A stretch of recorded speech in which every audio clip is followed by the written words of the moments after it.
Gracias, papá. No pasa nada.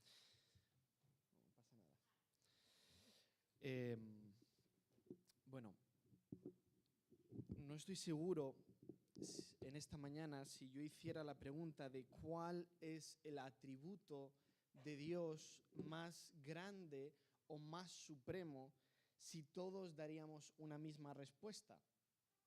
¿Alguien se atreve a decir cuál es el atributo más grande o más supremo de Dios? Atributo es como una cualidad, algo que Dios es.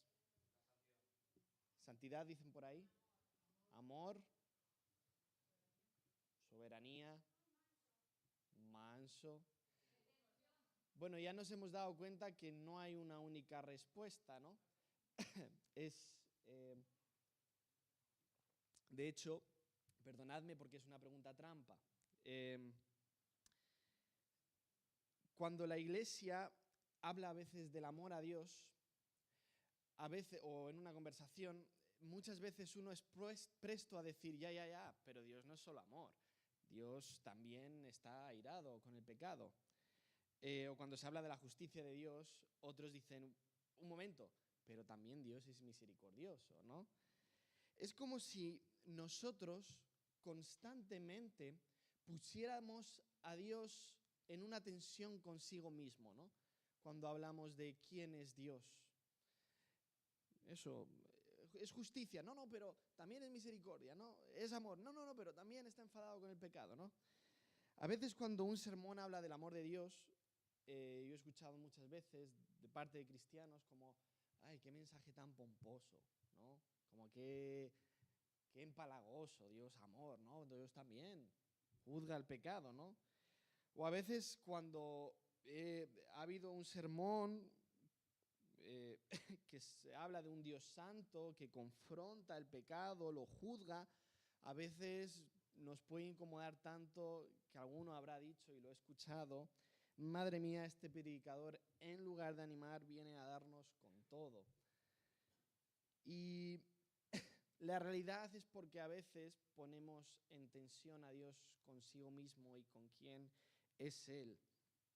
Pero la realidad es que el objetivo de un sermón no debería exaltar un atributo de Dios por encima de otro, al menos no por una preferencia personal. Yo intento a veces dejar que sea solo el texto bíblico que hable. Si el texto bíblico habla del amor de Dios, lo recibimos porque es palabra de Dios. Si el texto bíblico habla de la justicia de Dios, pues es lo que hay, es palabra de Dios. Hay domingos en los que predicamos sobre el inmenso amor de Dios y en otros el texto nos recuerda que Dios confronta, juzga y precisamente por su amor a Dios, la mayoría de textos nos dicen que también nos restaura. Bueno, ya hace principios de año, uno de mis propósitos de año nuevo era predicar más del Antiguo Testamento porque ahí se revela el corazón de Dios. Creo que hay una revelación profunda de quién es Dios y de su carácter hacia su pueblo. Hoy vamos a acercarnos al libro del profeta Oseas, capítulo 11, y me gustaría hablar precisamente de quién es Dios, porque a veces las personas y los cristianos hacemos una distinción del Antiguo Testamento, del Dios del Antiguo Testamento y del Dios del Nuevo Testamento, haciendo parecer a Dios entrar en esta tensión como que el Dios del Antiguo Testamento es más duro, es como más tajante. Y si alguna vez has pensado esto, Oseas probablemente cambie esa percepción tuya, errónea y equivocada, debo decirlo. El libro del profeta Oseas nos sitúa en uno de los momentos más oscuros de la historia de Israel. Nos encontramos en el reino del norte. Recordad que en algún momento de la historia Israel se divide en dos reinos, el del sur y el del norte. En el libro de los reyes y de crónicas se habla de los reyes del norte, que la mayoría, todos fueron malos, y los reyes del sur, algunos fueron malos y otros buenos. Y el contexto de Oseas es curioso porque pareciera que todo iba bien. El país disfrutaba de una prosperidad económica, estabilidad política y una sensación de éxito. Si no hubiera mirado únicamente a las apariencias, si uno hubiera mirado solo a las apariencias, habría pensado que Dios estaba bendiciendo a la nación. A veces tendemos a decir, bueno, esa iglesia está creciendo, está siendo bendecida, pues será que está bien, ¿no? De parte de Dios. Bueno, Dios veía algo bastante distinto. Detrás de aquella prosperidad se escondía una profunda crisis espiritual. El pueblo había olvidado al Señor, seguían ofreciendo sacrificios y participando de actos religiosos, pero su corazón estaba lejos de Él. Habían mezclado la adoración al Dios verdadero con la adoración a Baal. La injusticia y la corrupción se habían normalizado y las relaciones entre las personas se habían deteriorado. El problema de Israel no era que no conociera quién era Dios, el problema es que había dejado de caminar con Él. Y ese es precisamente en ese contexto donde Dios levanta al profeta Oseas. Lo extraordinario de este libro es que Dios no solo le da un mensaje para predicar, muchos sabréis que Dios convierte la propia vida de Oseas en una ilustración viviente de su relación con Israel. A través de su historia, Dios deja claro que el pecado tiene consecuencias y que su juicio es real, pero al mismo tiempo revela algo que sorprende una y otra vez. Su amor por su pueblo es mucho más profundo, más fiel y más perseverante de lo que ellos jamás imaginaron. Y llegamos al capítulo 11, el capítulo del cual estaremos tratando hoy. Probablemente uno de los pasajes más tiernos, bonitos y esperanzadores de todo el Antiguo Testamento. Aquí Dios ya no nos habla como rey ni como juez, nos habla como un padre que recuerda cuando tomó a su hijo de la mano, le enseñó a caminar, lo sostuvo cuando caía y lo cuidó con paciencia. Pero también como un padre experimenta el dolor de ver cómo su hijo decide alejarse. Este capítulo nos abre una ventana al corazón de Dios. Nos recuerda que detrás de cada advertencia hay amor, detrás de cada disciplina hay compasión y detrás de cada llamado de arrepentimiento hay un padre que sigue deseando traer a sus hijos de vuelta a casa. Así que mientras leemos este texto no nos preguntamos solamente qué hizo Israel, preguntémonos también qué quiere revelarnos Dios acerca de su propio corazón y qué dice este pasaje sobre nuestra propia relación con Él, porque hoy veremos que el amor de Dios permanece firme incluso cuando nosotros somos infieles y que su deseo sigue siendo atraer a sus hijos de regreso a casa.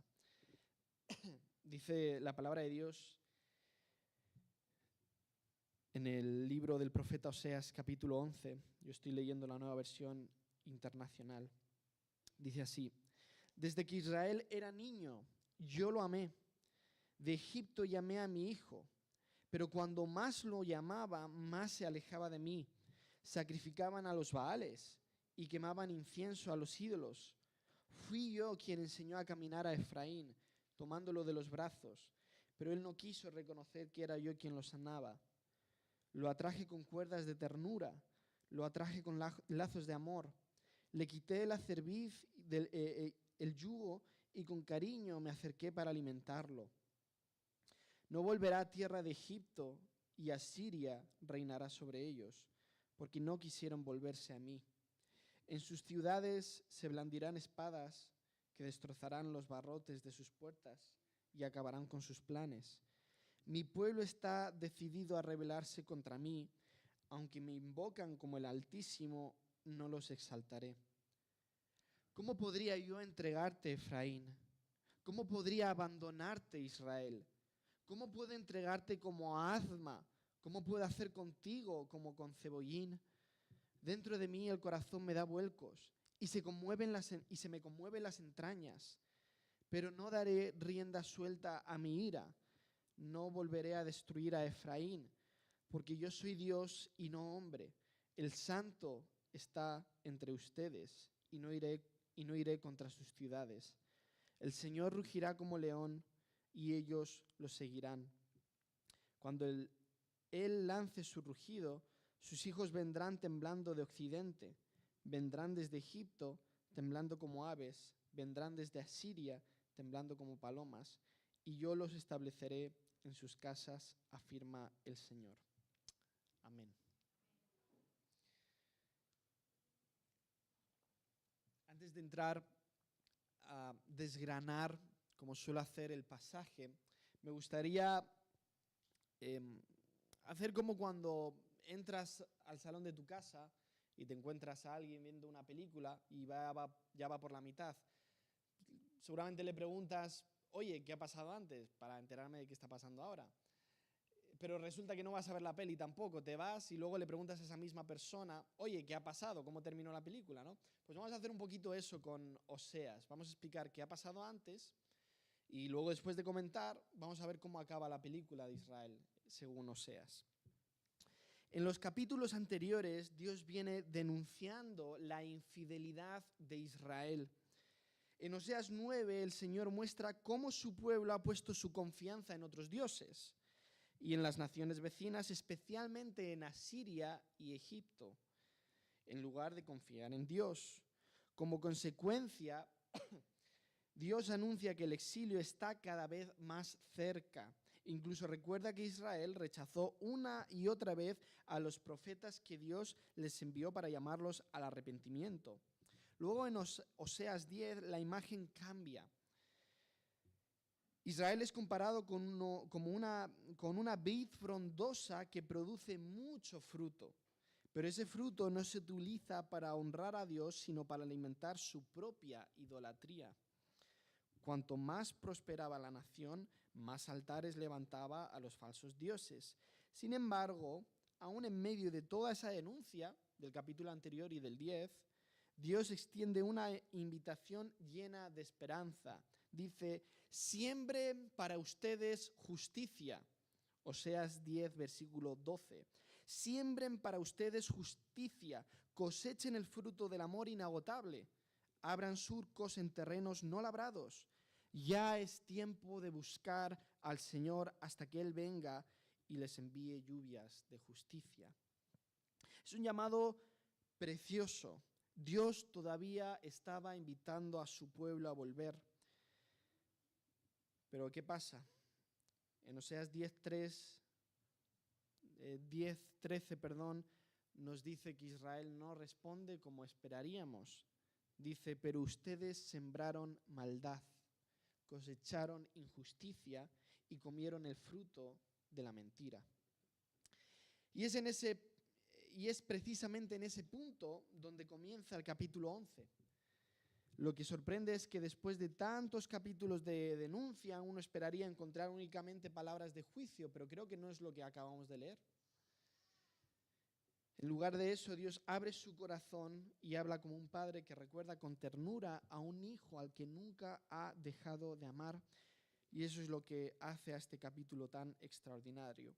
He dividido el sermón en 3 puntos para los que quieren tomar notas. El primero es el amor de Dios que nos formó, que va del versículo 1 al 4. El segundo es la rebeldía que nos aleja, que va del 5 al 7. Y por último, la misericordia que nos restaura, que va del 8 al 11. El amor que nos formó. Leamos nuevamente el primer versículo. Desde que Israel era niño, yo lo amé. De Egipto llamé a mi hijo. Lo primero que llama la atención es cómo comienza Dios. Dice que desde que Israel era niño, yo lo amé. No dice cuando Israel. Dice desde que Israel era niño. No dice cuando Israel maduró, lo amé. No dice cuando por fin aprendió a obedecerme, yo lo amé. Tampoco dijo cuando dejó de equivocarse. Dice cuando era un niño. Nuestra condición humana en la que más nos equivocamos, evidentemente. El amor de Dios siempre ha tomado la iniciativa para con todos. Antes de que Israel pudiera hacer algo por Dios, Dios ya lo había amado. Antes de que tú hayas podido hacer algo por Dios, Él ya te había amado. Antes de que pudieras responder correctamente, Dios ya te había escogido, rescatado y cuidado. Y esa sigue siendo la realidad para nosotros hoy. El salmista dice, porque tú formaste mis entrañas, tú me hiciste en el vientre de mi madre. Dios nos amó incluso antes de que nosotros fuéramos conscientes de su propia existencia. Su amor no comenzó cuando nosotros empezamos a buscarle. Él nos amó primero. Pero Él también describe la respuesta del pueblo a ese amor. Pero cuanto más lo llamaba, más se alejaba de mí. Fui yo quien enseñó a caminar a Efraín, tomándolo de los brazos, pero él no quiso reconocer que era yo quien lo sanaba. ¡Qué imagen tan poderosa! Es la imagen de un padre enseñando a caminar a su hijo. Lo sostiene, lo levanta cuando cae, celebra sus primeros pasos, pero llega un momento en el que ese hijo deja de mirar a su padre y ese mismo padre que le enseñó a caminar, pues decide caminar en otra dirección. Y eso fue Israel y eso fue el mundo que decidió alejarse de Dios. Y si somos sinceros, muchas veces nosotros somos también a veces así. ¿Cuántas veces reconocemos a Dios solo cuando la vida se complica? Muchos hemos dicho alguna vez, cuando estoy mal, tiendo a orar más.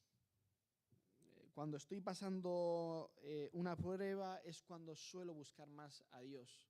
Y es una realidad, y a lo mejor te identificas mucho con esta realidad, pero déjame decirte que el dolor del corazón de Dios no está solo en que acudamos a Él en la dificultad.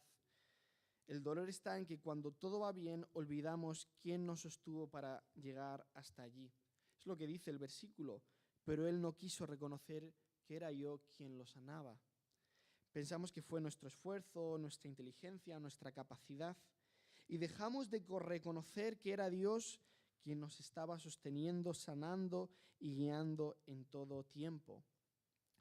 Y es ahí cuando en otro tiempo, cuando todo va bien, otras cosas empiezan a ocupar el lugar que solo Dios merece. El éxito, el dinero, la comodidad, los proyectos, yo mismo, mi esposa, mi familia, hasta que volvemos a necesitar desesperadamente a Dios. Y ese ciclo vuelve a comenzar una y otra vez. Pasa mucho en la vida del cristiano y pasaba mucho en el pueblo de Israel. Mira el libro de los Jueces.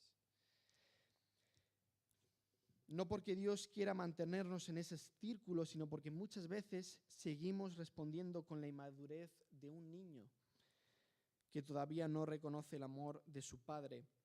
Dice Martin Lloyd-Jones, un teólogo reformado, nunca te recriminarás que eres un pecador, porque hay un mecanismo en ti, resultado del pecado, que siempre te defenderá de toda acusación. Todos tenemos un buen concepto de nosotros mismos y siempre podemos defendernos. Incluso si tratamos de hacernos sentir que somos pecadores, nunca lo haremos. Solo hay una manera de saber que somos pecadores y es por medio de tener al menos un tenue concepto de quién es Dios.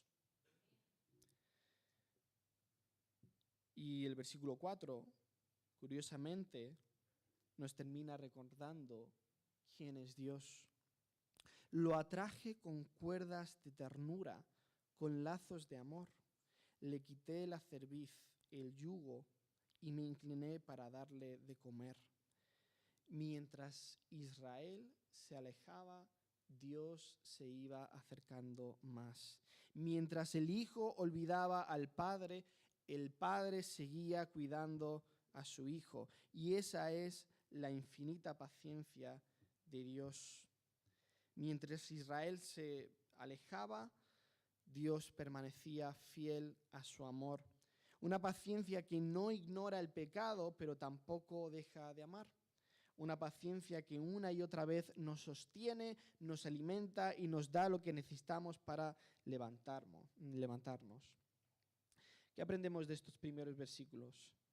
Bueno, en primer lugar, que Dios nos ama incluso antes de ser conscientes de que Dios nos ama. Que nuestra inmadurez, en segundo lugar, muchas veces nos impide reconocer que Él es quien nos sostiene y nos da la vida.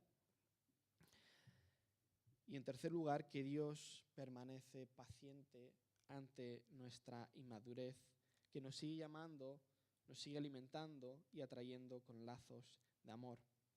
Vamos con el segundo punto.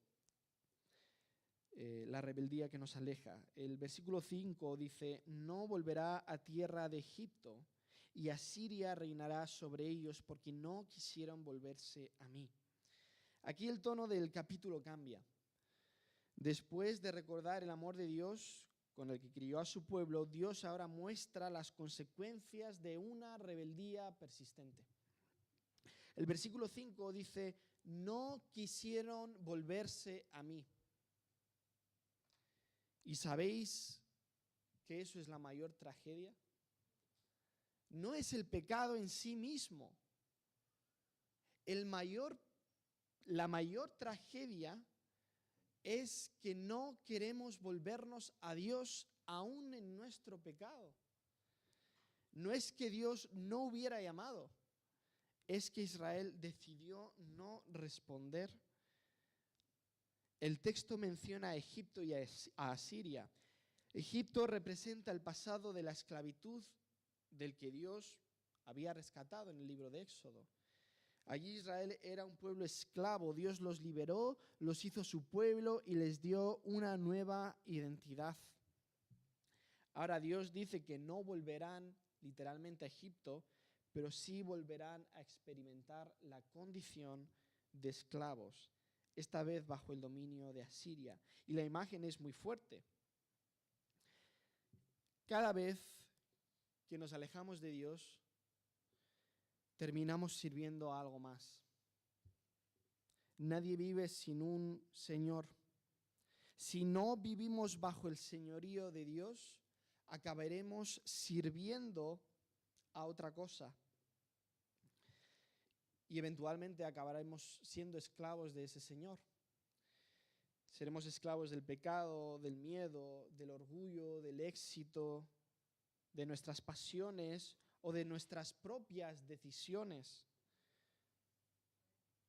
Por eso la tragedia de Israel no es simplemente que vaya a ser invadido por Asiria. La tragedia es que rechazó una y otra vez la voz de Dios y no se convirtieron a Él. El versículo 6 describe la invasión que está por venir. Las espadas llegarán a las ciudades y destruirán aquello en lo que Israel había puesto su seguridad.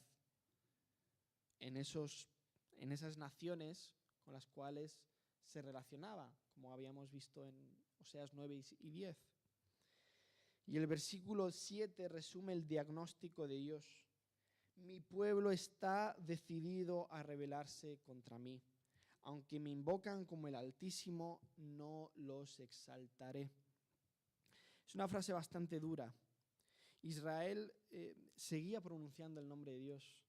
Seguía teniendo una apariencia de espiritualidad, pero su corazón estaba lejos de Él. Y entonces Dios dice: no los exaltaré. Eso no significa que Dios ya haya dejado de amarlos, ojo. Tampoco significa que ya no había esperanza. Lo que significa es que Dios no iba a impedir las consecuencias de las decisiones que ellos mismos habían escogido. Hay una enseñanza muy importante para nosotros en relación a esto. Dios perdona el pecado, pero el perdón no siempre elimina todas las consecuencias del pecado. Una persona puede ser restaurada en su relación con Dios y, sin embargo, seguir viviendo las consecuencias de decisiones tomadas años atrás. La gracia no borra automáticamente todas las cicatrices que deja el pecado, pero tampoco nos abandona en ellas. Mientras hay vida, el llamado de Dios, el arrepentimiento permanece abierto. Por eso debemos entender muy, muy bien este pasaje. El punto de no retorno aquí no es el amor de Dios. El punto de no retorno es el juicio histórico que experimentó Israel. Ya no había marcha atrás. La invasión asiria ya no sería detenida. Sin embargo, el amor del Padre sigue intacto, como vamos a ver ahora. Y precisamente porque ama a sus hijos, permite una disciplina que tiene un propósito: hacerlos volver a Él.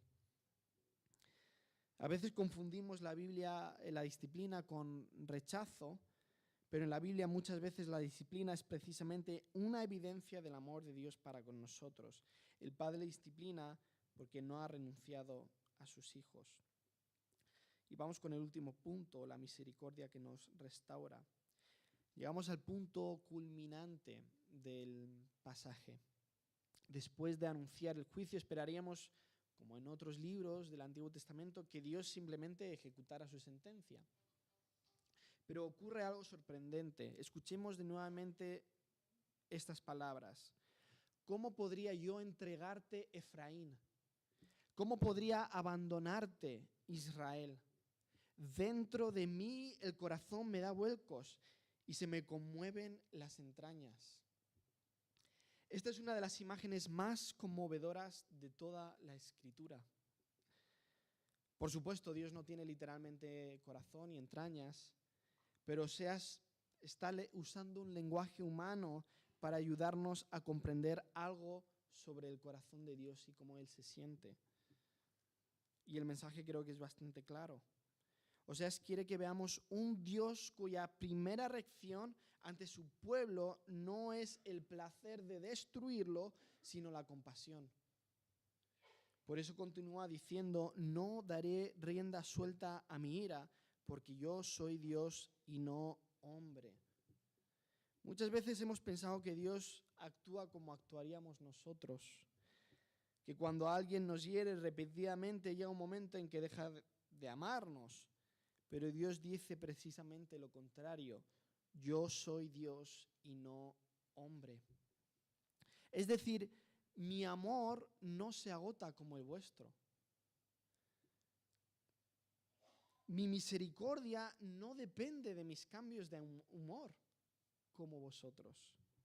Mi fidelidad no desaparece cuando ustedes fallan, no como vosotros. El juicio de Dios nunca nace porque Dios disfrute castigar a nadie. Nace porque Dios ama demasiado como para dejarnos que el pecado nos destruya para siempre y destruya para siempre a sus hijos. Y eso quizá cambia nuestra manera de ver la cruz. La cruz no existe porque un Dios airado tuviera que ser convencido para amarnos. La cruz existe porque el Dios que ya nos amaba decidió hacer todo lo necesario para reconciliarnos consigo mismo sin dejar de ser justo. En la cruz la justicia y el amor no compiten, sino que se abrazan. La cruz no revela un cambio de corazón de Dios, revela un corazón que Dios siempre ha tenido desde el Antiguo Testamento hasta la llegada de Jesús. Y entonces llegamos a los últimos versículos. Dice: el Señor rugirá como león y sus hijos vendrán temblando, y yo los estableceré en sus casas. El mismo Dios que disciplinó a su pueblo es el Dios que ahora los llama de regreso. Su rugido ya no es únicamente un anuncio de juicio, es la voz del pastor que reúne a sus hijos dispersos. El propósito final de Dios nunca fue destruir a Israel, sino restaurarlo. ¿Y qué aprendemos nosotros hoy de todo esto? Bueno, primero, que nunca debemos interpretar la disciplina de Dios como una prueba de que ha dejado de amarnos. Muchas veces, precisamente porque somos sus hijos, Dios nos corrige para traernos de vuelta a casa. Segundo lugar, que ningún pecado es más grande que el deseo de Dios de restaurar a quien se arrepiente. Lo voy a repetir porque esto quiero que sea una idea que recordemos. hoy que ningún pecado es más grande que el deseo de Dios de restaurar a quien se arrepiente. Tal vez algunos habéis llegado hoy pensando, bueno, he ido demasiado lejos.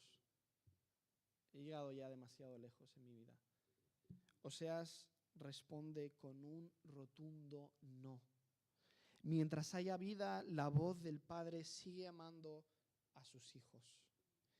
Y tercero, que la respuesta correcta al amor de Dios no es seguir alejándonos, confiando en que Él siempre nos recibirá. La respuesta es volver hoy. No cuando todo esté arreglado, no cuando seamos mejores, sino hoy. Porque el mismo Padre que dijo, ¿cómo podría abandonarte?, sigue llamando a sus hijos de regreso a casa. Y ese siempre ha sido su corazón. Y ahora sí, ¿queréis saber cómo acaba la película de Oseas? Bueno, después de este capítulo, los capítulos 12 y 13 vuelven a mostrar, tristemente, la rebeldía del pueblo de Dios. Israel sigue resistiéndose a Dios, continúa confiando en sí mismo y en las naciones vecinas, y el juicio finalmente llega. La invasión asiria ocurre tal y como Dios lo había anunciado. Pero la historia no termina ahí. El último capítulo del libro nos sorprende una vez más. Dios vuelve a hacer lo que ha hecho una y otra vez a lo largo de todo Oseas, llamar a su pueblo para que regrese. Comienza diciendo el capítulo 14, vuelve, oh Israel, al Señor tu Dios. Y termina con una de las promesas más hermosas de todo el libro. Yo sanaré su rebelión y los amaré de pura gracia. Y ese fue siempre el final que Dios quiso escribir para su pueblo y que ha escrito en la cruz del Calvario. Si alguien me preguntara de qué trata realmente Oseas 11, creo que respondería así. Trata de un padre que ve a su hijo correr en dirección contraria, pero que nunca deja de llamarlo por su nombre. Ese es el Dios que encontramos en este capítulo y en toda la historia de la Biblia. Un Dios santo, por supuesto, un Dios justo también, pero sobre todo un Padre cuyo corazón se conmueve por sus hijos y cuya misericordia es más grande que toda nuestra rebeldía. Y ese corazón quedó plenamente revelado en Jesucristo, porque Jesús vino a buscar a los hijos que se habían perdido. Él cargó sobre sí el juicio que nosotros merecíamos para abrirnos el camino de regreso a casa del Padre. Así que la pregunta con la que terminamos no es ¿qué hizo Israel? La pregunta es ¿qué haremos nosotros en relación a lo que ha hecho Dios? ¿Qué haremos nosotros cuando hoy escuchemos la voz del Padre llamándonos? No endurezcamos el corazón. No esperemos a que la vida nos obligue al volver cuando haya una prueba o cuando no todo vaya bien. Si hoy escuchas su voz, vuelve a Él, porque el Dios de Oseas sigue siendo el mismo de hoy, el Padre que nunca deja de llamar a sus hijos a casa. Oremos. Señor y Padre Celestial, gracias porque tu gran amor, tu corazón nos ha perseguido constantemente. Porque no hay pecado tan grande o una situación tan desafortunada en nuestra vida en la que tú digas, se acabó, no hay esperanza. Tú nos has rescatado de todo, Señor, y nos quieres rescatar hoy. Así que ayúdanos a dar el paso para seguirte hoy, Señor, y arrepentirnos sabiendo de que cualquiera que se acerque a ti con un corazón arrepentido, Señor, tú lo recibes y no lo echas fuera. Así que gracias, Señor, porque nuestra esperanza no está en un Dios que cambia de humor, está en un Dios que ha prometido ser justo y fiel a su pacto, es decir, que no quebrantaría su amor, Señor. Así que gracias porque tu amor no depende de nuestra fidelidad, y tu fidelidad no depende de nuestra constancia, sino depende únicamente, Señor, de que eres un Dios eterno y que todo lo que dice lo hace, Señor. Así que gracias por amarnos, Señor, gracias por invitarnos constantemente a volver a casa, Señor. Ayúdanos a que la vida de fe no se convierta en lo que se convirtió Israel, una vida de apariencias, Señor, una vida en la que vinimos a la iglesia y simplemente fingimos que está todo bien, Señor. Que nuestra vida, Señor, y todo lo que hacemos a lo largo de la semana en la iglesia, Señor, sea una respuesta del amor que tú nos has ofrecido primero. En el nombre de tu Hijo Jesús, oramos. Amén.